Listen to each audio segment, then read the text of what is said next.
안녕하세요. 이야기 스테이션입니다. 오늘은 패런님과 윤솔님께서 신청해 주신 현진건의 소설 빈처를 얘기해 드리겠습니다. 현진건 선생님 하면 항상 운수 좋은 날만 생각이 났었는데 이번에 처음 제대로 빈처를 읽어보게 됐어요. 빈처는 가난에 시달리면서 고생하는 아내라는 뜻인데 현진건의 빈처도 바로 이 내용과 관련이 있습니다. 그럼 지금부터 빈처 시작해 볼게요. 나의 이름은 K, 직업은 작가. 사실 작가라고는 하지만 돈은 전혀 못 벌고 집에서 책만 읽는 무능한 작가입니다. 어느 날 나의 아내는 장롱을 뒤져 예전에 입던 비단 저고리를 찾는데요. 아무리 찾아도 보이질 않네요. 아내가 비단 저고리를 찾는 이유는 이걸 전당포에 팔아서 돈을 좀 마련하려고 하는 거예요. 사실 지난 2년간 돈 나올 데가 전혀 없어서 집안 살림살이들을 야금야금 팔아 먹을 걸 샀거든요. 그러니 나는 저고리를 찾는 아내를 보면서도 할 말이 없어 한숨만 쉬는 거죠. 마침 밖에선 투닥투닥 비 내리는 소리가 들리고 나는 철양맞게 앉아 있다가 팔을 베고 책상 위에 누워 갑자기 낮에 있었던 일을 떠올립니다. 그날 오후에 한성은행에 다니는 친척 T가 집에 놀러 왔었거든요. 다른 친척들은 내가 돈 꺼달라고 할까봐 싫어하는 것 같아서 연락을 다 끊었는데 T는 촌수가 가까워서 그런지 자주 집에 찾아오더라고요. 평소에 T는 성실하고 온순하지, 은행에 다니지, 그러니까 친척 어른들이 엄청 좋아하는데 나는 평판이 영 안 좋았어요. 요즘에도 사촌끼리 동갑이고 그러면 어른들이 엄청 비교하잖아요. 마침 T하고 나는 동갑인데다 완전히 다른 인생을 사니까 맨날 어른들의 비교 대상이었던 거죠. T는 돈도 잘 모으고 성실하게 잘 살 거야. 근데 K는 맨날 뭐 끄적거려 놓고 문학가나 된다고 하니 실없는 놈이지 뭐. 이렇게요. 여기에서 K는 바로 나의 이름입니다. 참 특이한 게 제대로 된 이름은 안 나오고 그냥 영어 대문자로 T, K 이렇게 부르네요. 어쨌든 친척들에게 항상 비교를 당하니 내가 T를 엄청 싫어할 것 같은데 전혀 안 그러더라고요. T가 집에 오면 맨날 웃으면서 재밌는 얘기를 많이 해주니까 너무 반가워해요. 집에 하루 종일 남편이랑 부인이랑 단둘이 있으면 얼마나 심심하겠어요. 그러니 누구라도 놀러 오면 너무 좋은 거죠. 역시나 오늘도 T는 활발하게 들어오더니 신문지에 싼 긴 물건을 마루 위에 놓고 구두끈을 풉니다. 내가 그게 뭐냐고 물어보니까 T는 자기 부인한테 줄 양산을 산 거라 하더라고요. 그러고는 싱글벙글 웃으면서 나의 아내한테 구경해보라고 권하죠. 깨끗하고 하얀 비단 바탕에 매화를 수놓은 양산. 아내는 푹 빠져서 양산을 이리저리 쳐다보는데 분명히 갖고 싶다 하는 표정인 거예요. 그러니 나는 갑자기 기분이 팍 상해서 T한테 방으로 들어오라고 하네요. 자기는 사줄 능력이 안 되니까 괜히 혼자 맘 상한 거죠. 그렇게 T가 놀다 간 후 나는 한참 소설 결말을 어떻게 할까 고민하고 있는데 난데없이 아내가 부릅니다. 그러면서 당신도 좀 살 방법을 궁리해 보세요. 우리도 남들처럼 좀 살아봐요. 이렇게 잔소리를 하는 거예요. 물론 아내는 평소 예술가의 부인으로 살면서 불평을 전혀 안 하던 사람인데 오늘은 아무래도 양산 때문에 자극을 좀 받은 것 같아요. 충분히 그럴 수 있죠. 하지만 나는 아내가 그럴만하지 싶으면서도 기분이 엄청 나쁜 거예요. 그래서 어떻게 갑자기 잘 살 수 있겠어? 차차 좋아지겠지. 그러니까 아내도 막 흥분해서 아이고 어느 천년에요? 이러는 거죠. 그러니 나는 나대로 또 화가 나서 누가 나한테 시집오라 그랬어? 저 따위가 무슨 예술가의 아내야. 이렇게 막말을 퍼부어요. 안 그래도 미안해하고 있는데 따지고 몰아세우니 자존심이 팍 상했나 봐요. 그랬더니 이번엔 아내가 찍소리도 못하면서 눈물만 뚝뚝 흘리네요. 아내가 너무 착한 건지 20대 때는 다 그런 건지 하여튼 낮에 이런 일이 있었는데 아내가 또 먹을거리를 장만하려고 비단 옷을 찾고 있으니 나도 마음은 영 안 좋습니다. 그렇게 한참을 장롱 앞에 서 있던 아내.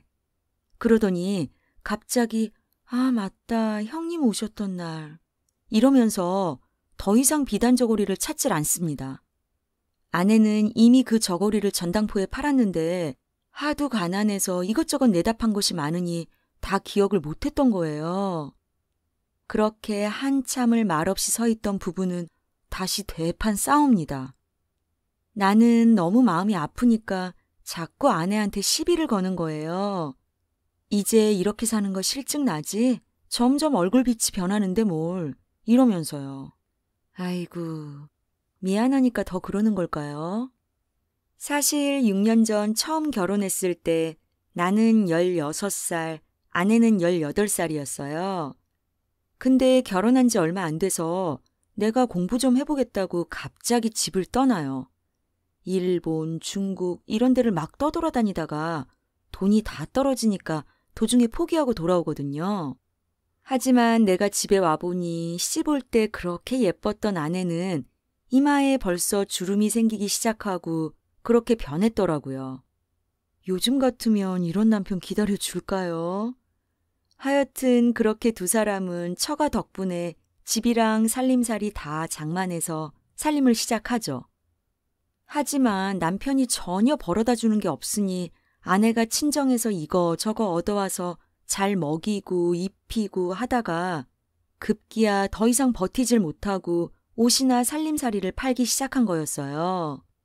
그런데다 내가 글이 잘 안 써진다고 화까지 내면 조급해하지 말아요. 당신은 꼭 성공할 거예요. 이렇게 위로까지 해주고요. 진짜 세상에 이런 부인 없네요. 그러니 나도 외국 다닐 때는 괜히 일찍 결혼했나 후회도 하고 그랬는데 나이가 들수록 아내가 참 순수하고 따뜻한 사람이라는 걸 알게 돼요. 오죽했으면 옷 입은 채로 쓰러져 자는 아내 보면서 감격해가지고 울기까지 했을까요. 그치만 내가 아무리 열심히 아이디어를 짜내서 글 쓰는 일에 온 힘을 바쳐도 남들이 알아주질 않으니 결국 나도 아내도 지칩니다. 언제부턴가 아내도 순간순간 불평하기 시작하고 나는 나대로 자존심이 상해서 괜히 기분 나쁜 말들을 하고 무한 반복이었어요. 근데 참 이러고 나면 누가 사과하는 줄 아세요? 대부분 아내가 울면서 용서해달라고 하는 거예요. 이번에도 이렇게 울고 불고 난리를 피우면서 사이가 안 좋아진 부부. 그런데 다음날 갑자기 누가 집에 찾아옵니다. 아씨라고 부르는 소리에 아내가 나가봤더니 장인어른 생신인데 둘 다 깜빡한 거예요. 아내는 얼른 나한테 같이 가자고 말하지만 나는 처가에 가는 게 너무 싫은 거죠. 얼마나 눈치가 보이겠어요. 그래도 결국 허름한 옷을 차려입고 처가인 안국동으로 가는데요. 넓고 높은 처갓집 대문을 들어서니 낯선 사람들이 나를 쳐다보네요. 나 무시하나? 괜히 그런 생각이 드는 순간 처형이 제일 먼저 아는 체를 합니다. 처형은 인천에 사는데 남편이 투기 같은 거래서 돈을 엄청 잘 버나 봐요. 그러니 맨날 친정에 와서 어찌나 자랑을 하는지. 그런데다 하도 꾸며대서 아내보다도 훨씬 젊어 보여요. 하지만 오늘은 좀 이상한 게 화장으로 싹 가렸는데도 눈 위에 퍼렇게 멍든 자국이 있네요. 이게 뭘까요? 그 사이 뒤따라오던 아내도 들어오고 나는 자리가 너무 불편해서 계속 술만 마십니다. 결국 잔뜩 취해가지고 인력거를 타고 집으로 돌아와 한참 자다 밤이 되어서야 깨는데요. 아내가 처가에서 가져온 음식들로 저녁을 차려주면서 처형 얘기를 해주네요. 아까 처형 눈에 멍든 거 있잖아요.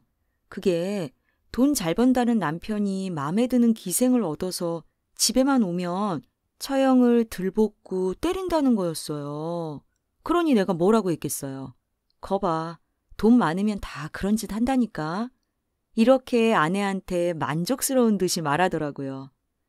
나처럼 사는 게 진짜 행복한 거다 생각하니 그동안 자존심 상했던 게 눈 녹듯이 싹 사라진 거죠.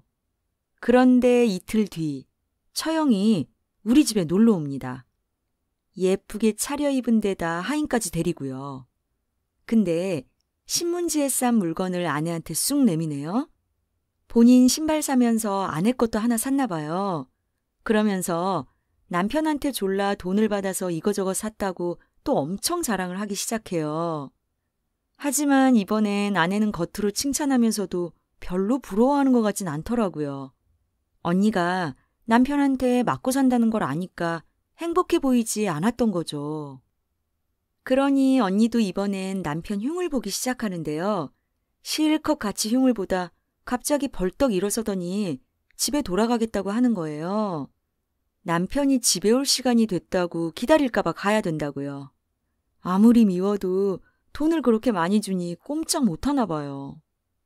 처형이 돌아가고 난 후 나와 아내는 더 이상 돈이 많은 걸 부러워하지도 질투하지도 않습니다.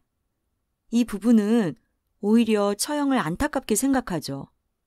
나는 처형이 사온 신발 때문에 기뻐하는 아내를 보며 여전히 씁쓸하긴 하지만 그래도 이젠 마음을 너그럽게 먹고 빨리 출세해서 예쁜 비단신 사줄 수 있으면 좋겠네요. 이렇게 은근히 말하더라고요.